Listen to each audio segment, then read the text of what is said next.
Hindari menutup mulut dengan telapak tangan saat batuk. Sebaiknya lakukan ini. Pertama, tutup mulut dan hidung menggunakan lengan bagian dalam.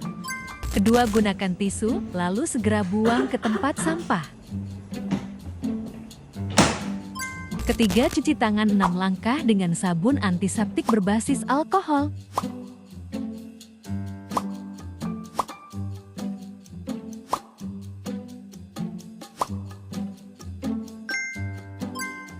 Keempat, gunakan masker untuk membantu mencegah penularan.